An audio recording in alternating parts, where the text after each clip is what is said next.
Howdy, funky people, and welcome to part 5 of my Greek deities Iceberg. If you were getting tired of seeing familiar names, then this is where it's going to get interesting. You might know some of these, but at least it's not all Olympians. But buckle in, this is going to be a bit of a lengthy one. Good thing Hades 2 came out, so we'll have that keeping us company in the background. Part 5. You like to browse Wikipedia when you're bored. Iapetus. Iapetus is the Titan of Mortality, and is currently chilling in Tartarus with Cronus, his younger brother. As usual, not much in terms of lore here. His wife is Clymene, his son is Prometheus, and that's kind of it. He's one of those genealogical titans that exists only to pad out a family tree. Ea, the goddess of sight and brilliance and one of the 12 titans. Yep, another titan, another one with very little lore. She's more famous for the kids she had like Helios, Selene, and Eos, the sun, moon, and dawn. You might have heard of them, they're kind of a big deal. Ananka. Here we go. I was worried it was going to be nothing but lame-o titans. Ananka is the personification of necessity and inevitability. An Orphic myth where most of the primordials come from, Ananka is a being with no parentage. She created herself at the beginning of creation through an incorporeal or ghost-like snake-like form. Ananka and Kronos are partners and wrapped around each other in that way snakes do when they're, mating, and they did that around the universe. This crushed the Orphic egg, the egg of creation, and freed the earth, heaven, sea, and the rest of the universe. This stuff is actually pretty deep lore for how high up this character is on the Iceberg. We really don't talk that much about the Orphic hymns, and I really don't go into detail about Orphism until much later in the Iceberg, so it's really weird that this one is so high up, because I feel like all the Orphic ones should have been much further down, like together, maybe a layer just for the gods from Orphism. Anyway, when you get this far back in Greek myth, things get a little bit complicated. A lot of this stuff is either not written, or it's so old it's hard to find the original, or anything that is coherent. In the case of Orphic hymns and Orphism in general, Orphic literature, we only have 2 complete works, despite there allegedly being many, many Orphic works. And then the rest of it is just fragmentary passages. So there's not a whole lot going on here that I can explain because we're missing a lot of pieces. You probably realized it at this point, considering we've gone over the Orphic creation myth 3 times, and each time there was a different original pairing. So yeah, don't sweat it. Don't worry about which story is the real one or not. Just pick your favorite and roll with it. Anyway, let's complicate it even more with this. Aphrodite is also described as the mother of Ananka and the ruler of the 3 Moirai, the Fates. We won't talk about them since they're much further down, but the problem here is that if Aphrodite is the mother of Ananka and Ananka is the mother of the earth and the sky, the earth and sky are Gaia and Uranus. Uranus gave birth to Aphrodite when he was castrated, which means Aphrodite is her own great-grandmother. I guess it's a nice change of pace from all the incest. Or actually, no, that would still be incest, wouldn't it? That would just be incest with a lot of extra steps. Kronos. We've talked about this dude so much. Kronos is the personification of time and one of the first 2 gods. As we've discussed, he's usually the first god and is the first one in the original pairing that created the universe. Sometimes he's replaced with Chaos, and sometimes Chaos is one of his kids. He really didn't have much else going on, but he's actually the main antagonist within Hades 2.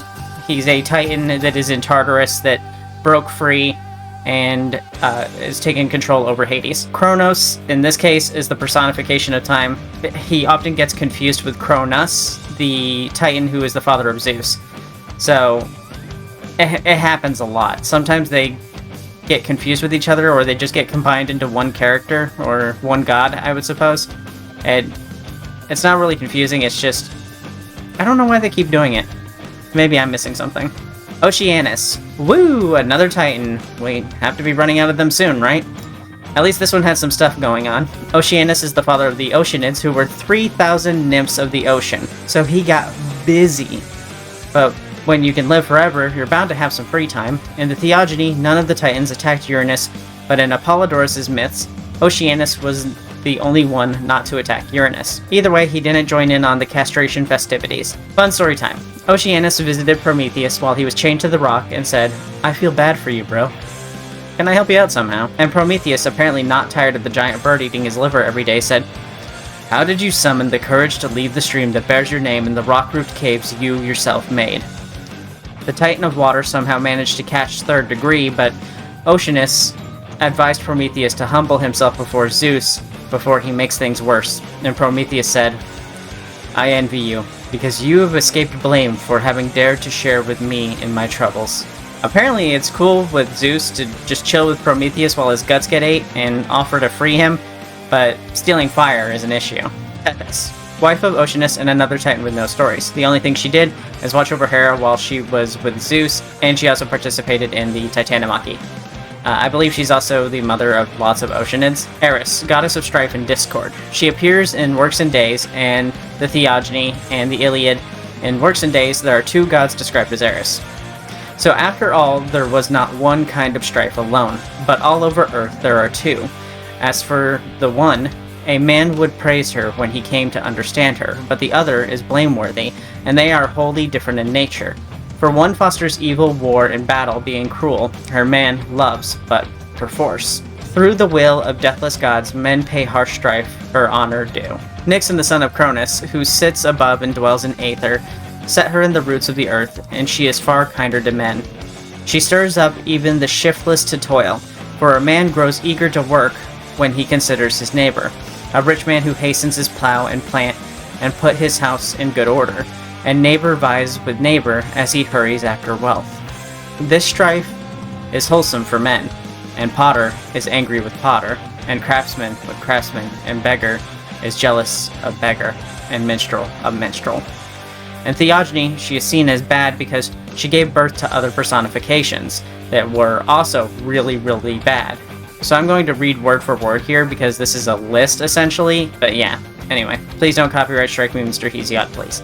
And hateful Eris bore painful Ponos, hardship, Leth, forgetfulness, and Lemos, starvation, and the tearful Algaea, pains. Oh wow, I'm realizing now that, like, in text this is fine and easy to understand because it's lots of parentheses, but reading it out loud, I am realizing this is not a good read because, like, these names are also the words, and people who would be hearing in the audience wouldn't get the second word explaining it.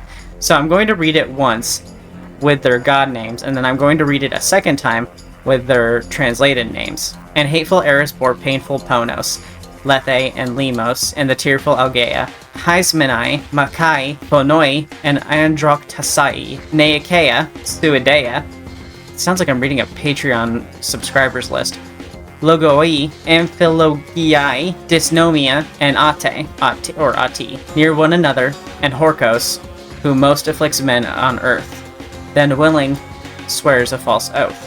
Now, if we read that with the English version, you'll understand what their roles are. And hateful Eris bore painful hardship, forgetfulness, and starvation, and the tearful pains, battles, wars, murders, and manslaughters, quarrels, lies, stories, disputes, anarchy, and ruin, near one another, and oath, who most afflicts men on earth, then willing swears a false oath. There you go. It actually makes more sense when you change their names to what their domains are. But yeah, not a fun read.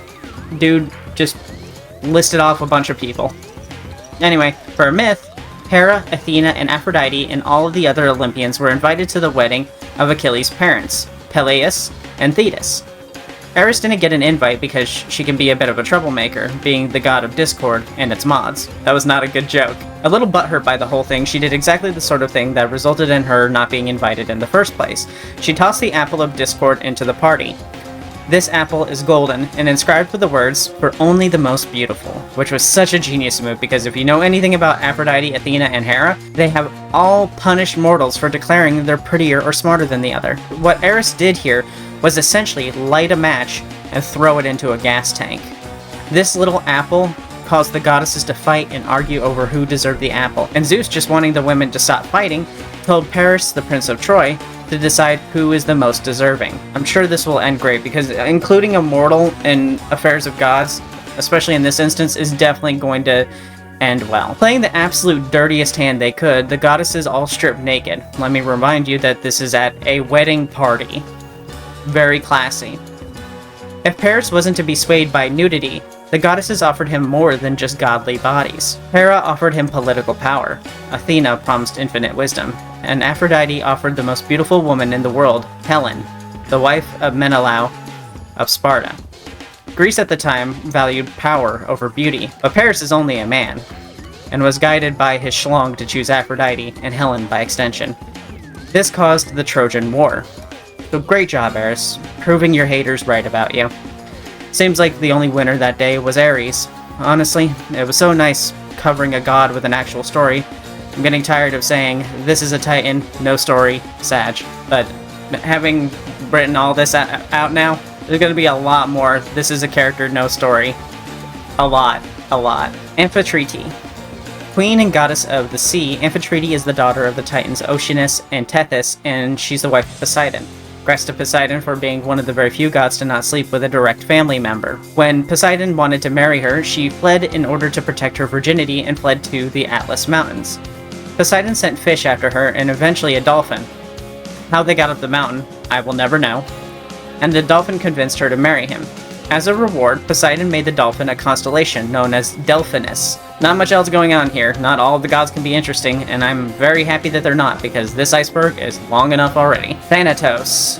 Thanatos is another one of those higher-up gods called personifications. Thanatos was among the personifications that was made in the beginning before the Titans. His mother is Nyx, and his brother is Hypnos, the personification of sleep in the dreamscape. Thanatos' specific job is to handle the transition between life and death for mortals. In Norse mythology, there are beings called Valkyries who deliver warriors to Valhalla, a special heaven for Odin's finest. Thanatos isn't picky. He delivers all of the dead people to Hades, but only so far as the river Styx, where Charon takes over. He's often seen as merciless and indiscriminate. Thanatos, like death, comes for us all. And not only did the gods hate him, but he felt the same towards them too.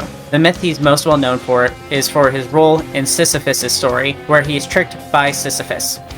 Sisyphus was to be bound by chains, so Thanatos was like, here's the chains, bro. I've got a lot of work ahead of me this millennia, so if you could bind yourself for me, that would be just swell. Sisyphus pretended to be puzzled. What do you call these again? Chains? Sorry, Mr. Thanatos. I don't know how these work. Thanatos took the chains from him to demonstrate to Sisyphus. You mortals can't be that stupid, can you? All you do is... And before he can finish the demonstration, Sisyphus takes the chains from Thanatos and binds him in Tartarus. Sisyphus makes a quick escape, and for years on Earth, no one was able to die, because Thanatos couldn't deliver them to Hades. Hades, the god, not the place, went to investigate his disappearance. The gods hating Thanatos probably wanted to avoid, conversation with him or confronting him, and thought that the problem would just eventually sort itself out. Well, Hades eventually found him, and Thanatos was set free, bringing death back to the living. I can imagine hanging out with gods didn't get that much easier after that. Like, have you ever messed up in front of friends and they just never let you forget it? Like that one time you mispronounced a word once and now they just say it all the time? Now imagine being a god and having to make a mistake and having to listen to their jokes about it for an eternity. A punishment like that might make even Thanatos envious of mortals, because at least their punishment ends. Tyche. The goddess of fortune, Tyche is the daughter of the Titans Tethys and Oceanus. There isn't much in the way of myth about her despite being widely worshipped. She was credited with inventing dice, which was shown on a variety of coins, and during her popularity, if any major event couldn't be explained, it was attributed to her. Her worship and fate was tied to the fate of the state. It's weird she was so widely worshipped, yet she didn't have many stories. When she did make an appearance, it was usually as the role of luck. Hemera. Personification of day, Hemera is the daughter of Nyx, the personification and primal of night. There's no myths and worship for her, but there is a small excerpt in the Theogony for her. Like I said in my video, the Theogony is a poem, but it's very boring. The short version is, Hemera leaves Tartarus and starts the day just as Nyx is getting back from being night. For the more poetic version, night and day passing near greet one another as they cross the great bronze threshold. The one is about to go in, and the other is going out the door, and never does the house hold both them inside, but always the one goes out from the house and passes over the earth, while the other in turn, remaining inside the house, waits for the time of her own departure, until it comes. The one holds much seeing light for those on earth, but the other holds sleep in her hands, the brother of death, deadly night, shrouded in murky cloud. As we go further down this iceberg, you're going to encounter more gods with very little info. This was an interesting period in history. Philosophers were on the rise and people thought more about everything, but didn't have the science to explain the many phenomena surrounding them. So every time they couldn't explain something, they just made a new god. Epimetheus, the twin brother of Prometheus, the titan who brought us fire, and is credited with great foresight. Couldn't have been that great since he didn't predict his liver being torn out by a giant eagle for the rest of his life, but his brother Epimetheus is seen as the opposite. Hindsight. Epimetheus was a buffoon, whereas Prometheus was seen as brilliant. Again, debatable. Together it was their job to distribute traits among the newly created animals. Epimetheus handled the positive traits of the animals, but when it came to mankind's turn, he lacked the foresight to save them one. His bag of gold star stickers essentially ran out. This led Prometheus to come up with the idea of giving humans art and fire, which, if you saw the last one, you know how that story ends now. It ended with a very well-fed eagle. Epimetheus is treated as the part of man that acts first and saves thinking for after, being faced with the consequences of their lack of thinking ahead. If this tale wasn't heavy-handed enough for you, he had a daughter named Metamalia, meaning regret of what happened. See what I mean? This was a generation of thinkers, not doers. Hygeia. Oh god, I hope I don't have to say that name twice. Goddess of health, cleanliness, and washing your ass. Her name is actually the origin for hygiene. She's the daughter of Asclepius, and much of her worship is tied closely to the practices of Asclepius' cult. She had a temple in Corinth and was often given tributes in the form of locks of women's hair and clothing. Oh god, I do have to say her name again. Hygeia can also be... God, I had to put my entire being and essence into pronouncing that. Okay, one more time. Hygeia can also be found mentioned in this. Why does that make me laugh? Hygeia can be.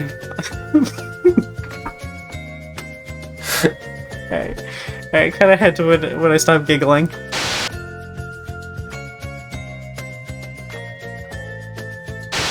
Hygeia can also be mentioned. Fuck it, we ball. Okay, we ball. We keep going. We're not gonna stop even if I laugh. Hygeia can also be found mentioned in the Hippocratic Oath, an oath doctors used to take before practicing medicine. In the Greek version it says, I swear by Apollo healer, by Asclepius, by Hygeia, by Panacea, and by all the gods and goddesses making them my witnesses, that I will carry out, according to my ability and judgment, this oath and this indenture. She's mostly worshipped for her prevention of illnesses, usually in the form of keeping clean. Which is kind of funny because fast forward almost 2,000 years and people only just started using clean instruments between patients. But I guess that's why they were mortals. Thalassa, the personification of the sea and origin for the word thalassophobia, meaning fear of the ocean. She's used interchangeably with Tethys, so like I said in the Tethys section, she's essentially the ocean and that's it. She is, however, in the Aesop fable, The Farmer in the Sea.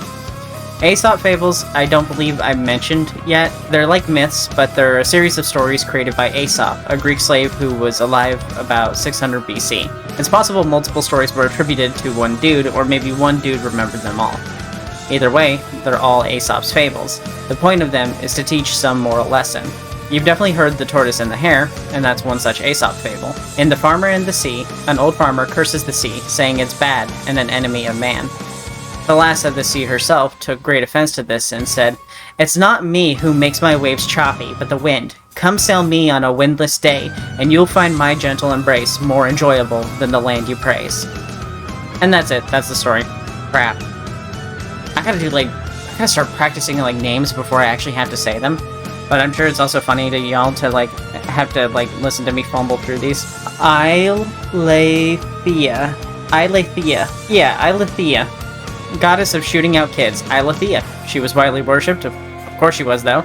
Childbirth has never been an easy process, even nowadays, and I imagine people back then had to put their trust in her a lot. She was worshipped for increased fertility, safe childbirth, and after a successful birth. You can see her on pottery depicting the birth of Athena. She's the one on the right, shocked to see a child coming from a dude's skull instead of his cooch. Oh, finally, an easy name. Pan. God of nature, the wild, shepherds, and their flock. Pan is depicted as a satyr, and that's because he is a satyr. And the easiest way to explain that to you is to just show you Phil from Hercules. They're grungy little goat men who like to party. Pan is a little special and saucy. Pan's father or son, depending on the story, Agapan, was raised alongside Zeus. When Zeus went to war in the Titanomachy, Agapan helped him by giving the loudest and most terrible victory screech imaginable. This screech terrified even the Titans and sent many running. What does that have to do with Pan? Again, that depends on the myth. Agapan is sometimes synonymous with Pan. Pan is also famous for being great in the sack and is often depicted with, sack, alongside the other equipment that's usually associated with that. Pan wasn't entirely about boning, though. Don't get me wrong, he absolutely loved boning and was not picky about who or what he slammed. Pay attention that I said who or what, because there's a statue of him with a goat that even censored I probably still couldn't show on YouTube. In terms of myths, one myth is Echoes from the story of Echo and Narcissus.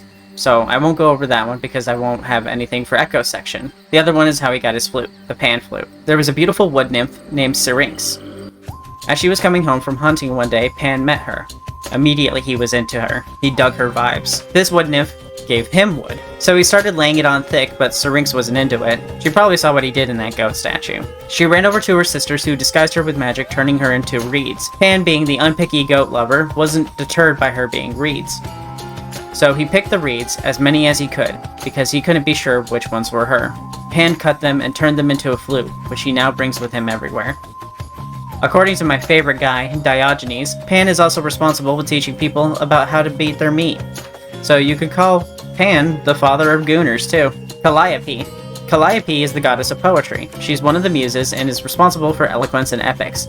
In the Theogony, she's referred to as the chief of muses. She's also the mother of Orpheus, who is a mortal man, so he isn't in this iceberg. Womp womp. No story time for Orpheus. Calliope is also credited with being the muse who helped make many of the works we consider integral to Greek myth, like Homer's Odyssey, and she's invoked by name in many works too. Eunomia. Here's another shorty. Lesser goddess of law. That's it. She was worshipped in Athens, Argos, and Olympia. Charon. The ferryman who delivers the souls of the dead across the river Styx to the afterlife. He's kind of a mystery because he has no written genealogy. So we have no clue who his parents are, we just know he mans the ferry, and takes a toll for his service. This fee was often paid by placing a coin in the mouth of the dead person before they were buried. If one couldn't pay the fee, they had to take the long way around, which could take up to 100 years. That's it for this one's layer. Hopefully you found it interesting enough to like and subscribe. If so, maybe you'd be willing to give me some gem emojis to eat. For now, I'll see you later. If you want more details on some of these gods, I'll be rolling out my videos on Hades 2, where I'll be going into more detail. Bye!